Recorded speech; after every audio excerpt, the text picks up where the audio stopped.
We are live. Bet Like Mike Show, WinDailySports.com. Breaking news. I lost a game this week. How about that? One game this week. Hopefully we continue on winning ways. But Mike North, I will have to throw it to you right away because you, sir, you had the great betting day, not me yesterday. You had a great day. We had a good day. You could have gone 0-2. You went 1-1. What are you going to beat yourself up over that? You can't do that, John. I'm 3-1 yesterday. I continue to. Day. That's really it's good. Called being, it's called being consistent. Try to win every day. I've won 3 straight days now. So 2-1, 2-1, 3-1.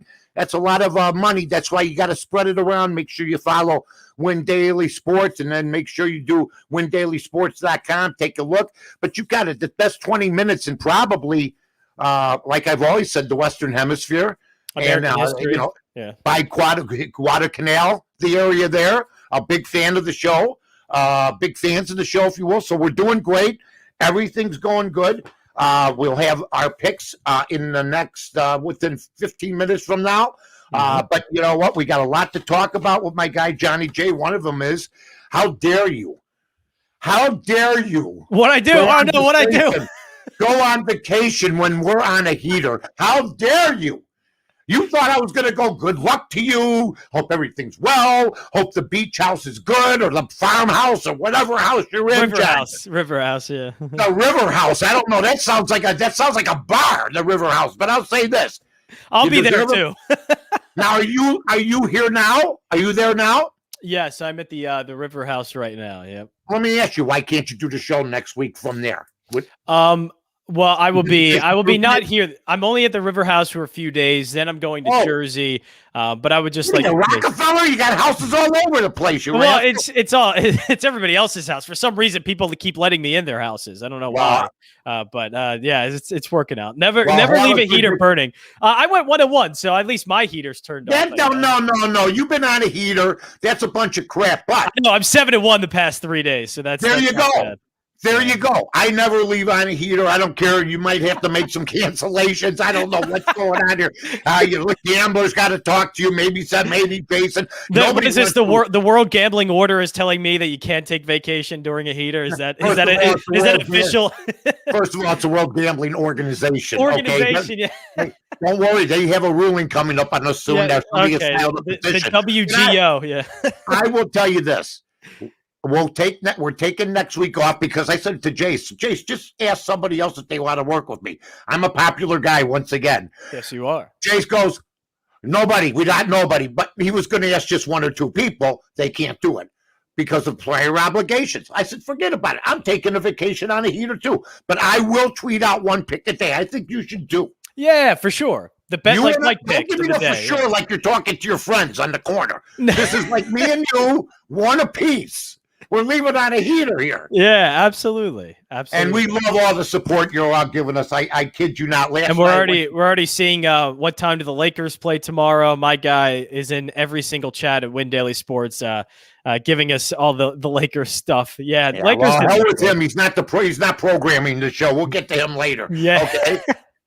I went to the White Sox game last night with the sponsors. I saw some people taking pictures with you. A bunch of Mike North fans around. That's one of them. The 2 of them are the owners of Prop Swap, which is a huge thing right now.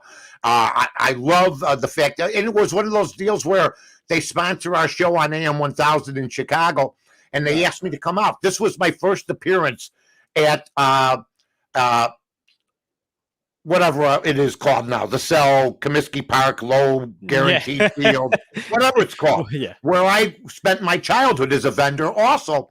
And I had the time of my life with these guys. It didn't even seem like, I was making a thing for sales. Luke Pergandi appears on our show with the Odds Couple, just a class group of guys. And it was my first game that I went to since 2005, the World Series. And I got to be honest with you, the White Sox, they make some mistakes. But do you know what they avoid? I've noticed the big inning. And if you can avoid the big inning, like the other day, St. Louis had 11 runs scored on them in the first inning, you're done. Yeah. You're done. But if you can avoid the big inning or get to a little lead and make them maybe bat differently or think differently like they did last night, getting off their 2-0 lead, you know what? I think it's a good thing, don't you? Yeah, for sure. And I think it's just it's a sign of a winning team, to be honest with you. They find multiple ways to win, whether that is their great lineup, whether that is their bullpen, which I know their bullpen's been a little bit disappointing this year, but still really good bullpen that they have to work with. And their starting pitchers have been excellent. I say this about the Phillies and, bad teams in baseball, they find multiple ways to lose, whether that's, fielding errors, whether that's going cold at the plate, whether that's starting pitching not doing well, bullpen. If one of those things go wrong during a game, you're probably going to end up losing a lot of games, and lose that game if one of those things just goes wrong. And the White Sox do a lot of things so well that it's ended up working a lot for them, and they're winning a ton of games. Yeah, they impressed me, and I'll tell you this: I have a really good relationship. As much as I've batted him around, and as much as he's kicked me around every so often, we're two street guys, if you will. Jerry Reinsdorf, I hung out with him, the owner of the White Sox, during the game for about 20 minutes. And most of what we talked about, whether it be about when you're going to full capacity, when or anything else, I'll keep to myself. But he did say something that I think might be a good cut for us. Who knows? But I asked him about Mercedes, the guy who was hot. Now he's down to about 290, 295. And he told me this exclusively. Now, maybe he's told other people, but he surprised me sort of, because this guy's a career minor leaguer, but Jerry Reinsdorf thinks he'll hit 270, 275, 280 by the end of the year. I think the key thing about Mercedes is he carried the club for a week or two. He became a national hero. He's coming down to earth, but he's still got 7 homers and 30 ribbies, So it's not like, even if you're in a slump, you have still produced. Like, not a whole lot of people do produce throughout at least the next month or two. Yeah, and it's just the adjustment he needs to make. Obviously, he hasn't spent a lot of time in Major League Baseball, so I think they adjusted to him, and then now he needs to make the adjustment as well. But yeah, he is. You can definitely tell at the plate, he is a talented hitter. He is a very talented hitter. It's just now making the adjustment. I know that they're pitching him a lot out of the zone, and his chase rate is up, so that's not good. But once he does make that adjustment and he starts to get a little bit more disciplined at the plate, I think again he'll be right back to where he was. Yeah, he's a good hit. He's a very talented hitter for sure. I'd like to see him. I mean, if he hits 250, I'll be happy with that. If he drives in like 75, 80 RBIs. Okay, let's go to the topic of the day, which I hate to do, but you know what? Congratulations first to the Phoenix Suns. Okay, man. Congratulations to the Phoenix Suns. LeBron James, the reign is over. There'll never be another title for the Lakers as long as he's on that team. I would ask everybody this. I don't know, John, if you know how to make those little squares, which one would you want on your team for next year? Would you want Anthony Davis next year on any team you root for, or would you rather have LeBron James? Because you know what? I think I'd lean towards Anthony Davis. I think that there's things he's got to do, maybe change his training methods, do something like that. But you know what? He had a big growth spurt. I knew him when he was in high school. So I will say this. I would probably lean Anthony Davis, that I'd want for the Bulls, for instance. Now, for the 76ers, you got Embiid, so LeBron James would probably be so sweet, even at his current age, right? And, LeBron is still, I think, a great NBA player, and he's still one of the best players in the league right now. But he's going to have to, it's at this age, it's almost picking and choosing your spots a little bit. Like Brady, I think, kind of did the same thing. It's not every season's going to be his best. So to put forth a great big effort, why not go to a team like Tampa Bay where you can kind of make things a little bit easier for yourself? So I think that's James has done that already, John. Right. He's done that 2 or 3 times. He's a front runner. I'm happy that he's gone. I think the ratings will be just as good with him off the court. Oh yeah, we're seeing.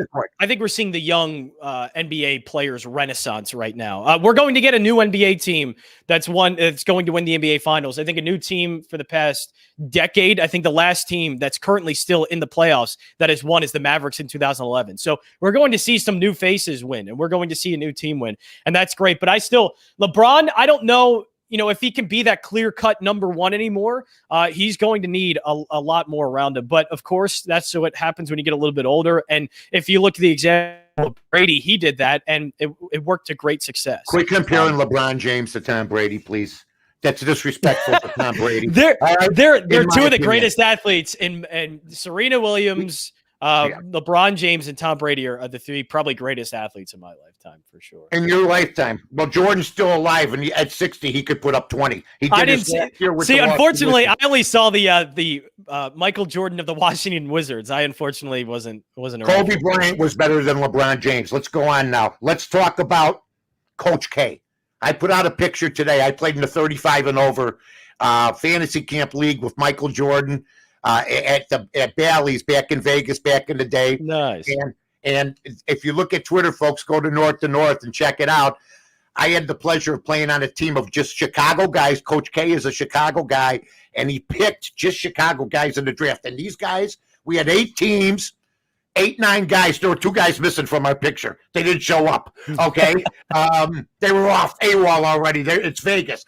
And I'll never forget him, how calm he was in the huddle as we went like 7-2, and then we ended up winning the tournament, the 8-team tournament against teams from around the country. And Coach K, I remember I missed a free throw, and the game we were down by 1, and the ball bounced back miraculously to me. I snatched it. The guy at the same time grabbed it. Coach K calls a timeout. This is cool. I'm in the huddle with Coach K. He goes, all right, Mike's got one more, because there was a foul called again. So it was a one-on-one. Mike's got an opportunity to make 2 free throws here. Mike, if you make these 2 free throws, you know we'll be up by 1. And you will make these 2 free throws, won't you, Mike? I went, yeah. I short-armed both, and they both went in. They bounced, one bounced around. Nice. I short-armed. We ended up winning the game. That was with about 3 minutes left. But I got to see the calmness of the man. And I know people are taking shots at him today. He's a Chicago guy. I've taken a couple shots at Coach K. But when you're in the game 42 years, John, you are going to make some mistakes. But and when you're target number 1. 90% of what I say about Coach K, and I love Coach K, is positive. But when you're in the talk show business, you got to talk about some things that happened during his career. Well, yeah, when you're also in a profession like that for over 40 something years, like you're not going to do everything perfect. You're going to have some missteps along the way, but he's one of the greatest college coaches of all time. And to see him and Roy Williams go, that's sad. I know we still get one more year of Coach K, but yeah, it's sort of a new era moving on. And I think honestly now it's still, we have the Caliparis, Bill Selfs, and Jay Wrights of the world, but to not see Coach K and Roy Williams on the sideline, that is going to be really, really odd to see. Yeah, there's still plenty of great coaches that I think are great for college basketball, but to see those two go, yeah, it is. Roy Williams. Hi, Mike. How are you, Mike? How's everything going, Mike? Hey, how about this 1989 Coupe de Ville with everything fully loaded? Roy Williams is one of the good guys. I met him at the camp. They had John Thompson there, Mike Fratello. Bob Huggins and I became close friends. Al McGuire. I'll never forget Al McGuire. He goes, a lot of these kids, Mike, you bring in, you got to, teach them everything. And as he's telling me this, he's eating a salad with French dressing with his hands. Okay? So don't teach him that, right? Yeah, don't teach him that. Now, John, there's some news. You and I have talked about this, the rotation of the baseball, the spinning of the baseball, going up, the baseball going down. Yeah. Well, now, Major League Baseball has told the umpires, you can go out there, and I talked about this because John and the hitting coach, have talked about why the ball was rotating. Maybe it was wound tight. No, it's about they've all been cheating. And some of the managers have been complaining, and the umpires now don't have to have a manager come out to say, check the ball. They can go out there. I think we're going to see an upgrade in hitting. I think if you're going to bet the overs, maybe bet the overs over the next 2 weeks now that they're allowed to go out there and maybe shake up a pitcher and his head. Yeah, I think early on for sure, because now pitchers are going to have to, obviously for the first time maybe in a while in their careers, not use a substance to help. But still, I still want to credit that pitching has gotten better and pitching has been more scientific. But why has it gotten better? Maybe because they got pine tar in their gloves. Maybe but also just the workout of it, learning more, being able to figure out things like rotation and learning how to pitch better. I think just the science of it is the advantage of throwing the ball against a little bat. And they do. They do. You're cheating. That's like me playing you in checkers, and I get 4 more checkers. But I won't go as far to say like it'll make guys bad pitchers. Yeah, we might see. No, I think early on, hitters better hitters. I think it'll make them better hitters. Right, I think we might see a bit of an uptick at first in offense, but once pitchers, I think, get comfortable again without using substances, I think we'll go kind of right back to where it is. It's just pitching is too good. It's in too. No, it's the launch angle. You used to throw the fastball down, okay, to get somebody out. Now these guys will go off now. So when you throw them high now, they're using the launch angle, and they're striking out. They're popping up. They can't catch up to it. It used to be the low fastball got you out. It's the high fastball. Okay, ladies and gentlemen, a mentor, by the way, Bozo T-Clown, ladies and gentlemen. There you go. Hey, who doesn't love Bozo? Come on, he's an American institution. All right, pal. I'm going to let you go first since you're on a semi-heater now. I'm going to start with baseball. I'm still going back and forth on whether or not I'm going to take that Clippers-Mavericks game, but I'll start with the Cardinals. They're minus 139. Kim is on the mound for the Cardinals, and he's been good. Kind of come back down to earth a little bit after what was a really good debut for him last season in a short season. But he has an ERA still in the mid-3s. But they're going up against Luis Castillo, who is just bad. I mean, this line should be probably minus 150, minus 160 with how bad Castillo's been. 1-8 with a 7.22 ERA. I still like the price at minus 139, so I'll take the Cardinals in the money line. Beautiful. By the way, ladies and gentlemen, let me just remind everybody, maybe slap yourself in the face and say, I can't believe my good fortune. I can't believe our good fortune. Our family's adding on an addition to the house. Why? Because we're 14-4 our last 3 days. Yeah. Here, I'm going the other way, but this is one of those two-way deals. I'm taking the run line in that game and taking Cincinnati. So I'm getting a 1.5. So what you can do is you can take John if you want, because I've won a few of these in my lifetime, and a few of them over the last couple of years. You could take St. Louis minus 134 on John's card, and then take the run line and Cincinnati plus 1.5. Maybe Castillo, who's been striking out more batters lately, but he still makes mistakes, still doesn't have command, but maybe he could keep it a 1-run game, so you get both. So we got the Cardinals for Johnny and Cincinnati. Anything else, my friend? I think I might be going to the well a little bit too much here, and I completely understand if you want to stay away from it. But I think the Rockies do have a good price here. Frankie Montas is good to me. Yeah, they look great. And Frankie Montas for the Oakland Athletics is very inconsistent. Good. Frankie Montas is family people. And John Gray does great. John Gray's a good pitcher, and Rockies play well at home. I may be going to the well again a little bit too much with the Rockies here, but I like him at home plus 118 against Frankie Montas and the Athletics.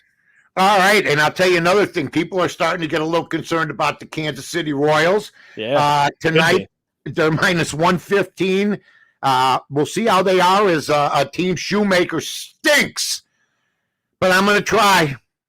I'm going to take Minnesota plus the 115. But once again, Shoemaker stinks. I hope you see this, Mr. Shoemaker.